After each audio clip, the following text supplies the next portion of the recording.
আসসালামু আলাইকুম মাহিম ভাই। ওয়ালাইকুম আসসালাম। আমি এক সৌদি প্রবাসী, বিয়ে করে এই 2 বছর হইলো সৌদি আসছি। তো সৌদি আসার পর থেকে আমার বউয়ের নামে অনেক উল্টাপাল্টা কথা শুনতেছি। তো এখন ভাই আপনি একটু আমাকে হেল্প করেন। আপনি কোনো মতে যদি ওরে পড়াইতে পারেন, কোনো মতে যদি একটু পড়াইতে পারেন, বা আমার একটু জাস্ট আওয়াজ দিবেন যে এরকম কিছু। আচ্ছা, আপনার বউ সম্পর্কে একটু বলেন তাইলে। বাসা কোথায়? ওর নাম হচ্ছে, যতটুকু সময় বলতেছি, ওর নাম হচ্ছে তামান্না। ওর ভাষা হচ্ছে মাদারীপুর। মাদারীপুর গার্লস স্কুলে পড়াশোনা করছে। বিয়ের পরে ওর নামে উল্টা পাল্টা শোনার পরে ওরে আর কলেজে ভর্তি করি নাই। আচ্ছা, মাদারীপুর। ভাই আমার বাসাও তো মাদারীপুর। আমাদের একটু সুবিধাই হবে, সমস্যা নেই। নাম্বারটা একটু দেন তাহলে আমাকে। আমার ভাই একটু কাইন্ডলি একটু ওর নাম্বার আর ফটো একটু আমাকে পাঠিয়ে দিন, হ্যাঁ?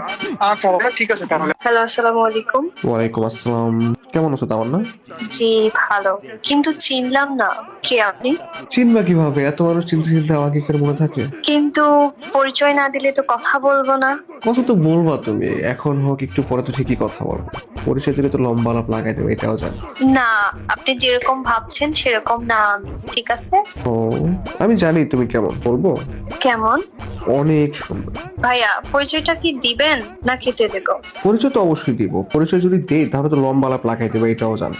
না, কখনোই না। আমাকে যেরকম ভাবছেন আমি ওরকম না। আমি যেরকম ভাবছি তুমি তার থেকেও বেশি সুন্দর, আমি সেটাও জানি, কারণ আমি তোমাকে দেখছি। তাই? হ্যাঁ। কোথায়? তুমি তো মাদারীপুর গার্লস স্কুল থেকে এসএসসি পাস করছো, তাই না? আপনি জানলেন কিভাবে? আশ্চর্য, আমি তোমাকে ফলো করছি দীর্ঘ প্রায় 1 বছরের মতো। আমি তোমাকে জানবো না? ও মা, তাই? হ্যাঁ, তুমি তো মাঝে ওই মাঝে আমি লেক তো জানতাম না। তুমি মাঝে মাঝে লেক পার ঘুরতাম, এবং তোমার পেছনে আমি মাঝে মাঝে ফলো করতাম, ঘুরতাম। কিন্তু আমার পেছনে তো অনেক ছেলেই ঘুরতো। কিভাবে বুঝবো আপনি সেটা ছিলেন? কে ছিলেন? মনে করো যতগুলো ছেলে ঘুরতো তার মাঝে সবচেয়ে সুদর্শন ছেলেটাই আমি। তাই নাকি? হ্যাঁ, এখন ভেবে দেখো কি হতে পারে। আহ, আপনি কি রাসেল? না। আবির? না। তাহলে কে, রাকিব? আরে ভাই, তোমার পেছনে কতগুলো ছেলে ঘুরছে এটা বলো তো। আমার পেছনে তো অনেক ছেলেই ঘুরে। হ্যাঁ, বেশি সুন্দর হলে যা হয় আর কি। এখন কথা তাহলে হচ্ছে, কে? আমার তো জানতে ইচ্ছা করছে। হ্যালো, হ্যালো, আপনি কি আমাকে শুনতে পাচ্ছেন? হ্যাঁ শুনতে তো পাচ্ছি, বলো। কথা বলেন না কেন তাহলে? আসলে তোমার ভয়েসটা তো কিউট, এটা শোনার পর আসলে আমার মুখই অফ হয়ে গেছে, কথা বলবো কিভাবে। ও আচ্ছা। আমি যখন তোমার পেছনে ঘুরতাম তখন তো সুন্দরই ছিলাম, এখনো কি আগের মতো সুন্দর? আমার এটা খুব জানতে ইচ্ছা করতেছে আসলে। জানি না। বাট আমি জানি তোমার ফেসবুক প্রোফাইলটা মাঝে মাঝে ফলো করা হয়। So, মানে যে ও ওয়াও আচ্ছা, ওয়াও তাই? পিক, হ্যাঁ যে ওয়াও ওয়াও পিক গুলো তুমি আপলোড করো, উফ, দেখলে আমি এখনো ফিদা হয়ে যাই। আচ্ছা, আমার ফেসবুক প্রোফাইল তো লক করা, তাহলে কিভাবে দেখলেন আপনি? অ্যাকচুয়ালি লক করা হলেও আমার সাথে হয়তো অ্যাড নেই, বাট যাদের সাথে অ্যাড আছে তাদের হ্যাঁ। মাঝে থেকেই কোনো না কোনো ভাবে আসলে আমি তোমার প্রোফাইল গুলো দেখি।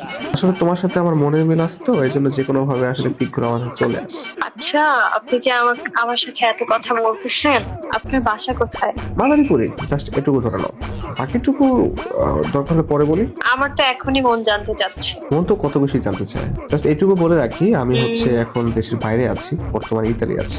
ও আচ্ছা, কত বছর ধরে আপনি ইতালিতে থাকেন? এই তো 3 বছর। ও, একটা কোশ্চেন করে, যদি কিছু মনে না করেন। হ্যাঁ হ্যাঁ, অবশ্যই বলো। আপনার বাবা কি করে? আমার বাবা হচ্ছে রিটায়ার্ড আর্মি অফিসার। আমি একটাই ছেলে, আর কোনো ভাই বা বোন কেউই নেই। আর পড়াশোনা হচ্ছে আমি অনার্স 3rd ইয়ার পর্যন্ত পড়ছিলাম, আর এখন বর্তমানে ইতালি আছি। তো আলহামদুলিল্লাহ ভালোই আছে, ফ্যামিলিকে আমি খুব ভালোভাবে সাপোর্ট করতে পারতেছি। খুব ভালো একটা অ্যামাউন্ট আর কি আমি ফ্যামিলিতে সেন্ড করতে পারি, এটা আমারও মোটামুটি অনেক কিছু আছে। আমি তোমাকে হচ্ছে ফেসবুকে রিকোয়েস্ট পাঠাবো না, তুমি আমাকে দেখো, হ্যাঁ দেখে বুঝতে পারবো। শিওর। ওয়েট ভাইয়া, আপনার সাথে যে আমি এত কথা বলতেছি, আপনার পরিচয়টা কি দিবেন আমাকে? আমি তো আমার সবকিছুই বলে দিলাম, আর কি কি জানতে চাও বলো। কিন্তু আপনাকেই তো আমি দেখলাম না। আমাকে দেখে তো তুমি প্রেমে পড়ে যাবো। আগে দেখি। আচ্ছা, আপনার এই নাম্বারে কি হোয়াটসঅ্যাপ আছে? তাহলে বলেন, আমি আপনাকে ভিডিও কল দিচ্ছি। হোয়াটসঅ্যাপ আছে, কিন্তু ভিডিও কল দেওয়া যাবে না। আপনি আমাকে কিছু পিকচার করবেন, আমি দেখবো, তারপর না হয় ভেবে দেখবো। কি ভেবে দেখবো? ভালো লাগলে ভিডিও কল করব। আচ্ছা, আই থিঙ্ক ভিডিও কল তুমি দিবা, আর প্রেমে পড়ে যাবো। সেটাই তো আগে দেখতে যাচ্ছি, কেমন সুদর্শন আপনি। একটা কথা, বলেন। তুমি তো দেখতে মাশাআল্লাহ অনেক সুন্দরী ছিলে, আশা করি এখনো সুন্দরী আছো, কারণ ফটোতে তো দেখলাম পুরো নায়িকার মতো লাগছিল। তুমি কি এখনো সিঙ্গেল? আহ, হ্যাঁ, আমি এখনো সিঙ্গেল। সিরিয়াসলি তুমি সিঙ্গেল? এখনো সিঙ্গেল।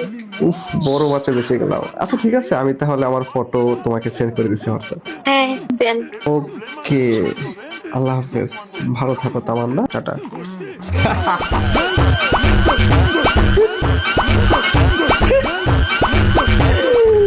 2 বছর হয়ে গেছে, বিয়ে হয়েছে, যেটাকে এখনো সিঙ্গেল। যাই হোক, প্রবাসীদের উদ্দেশ্যে আমি একটাই বলবো, এই আমি যতটুকু দেখলাম, হ্যাঁ ম্যাক্সিমাম ঝামেলাগুলো না এই প্রবাসী বউদের মধ্যে একটু বেশিই থাকে কেন, আই ডোন্ট নো। প্রবাসী ভাই একটু সাবধানে থাকবেন। যাই হোক, ভালো থাকবেন। ফাইনালি আরেকটা কথা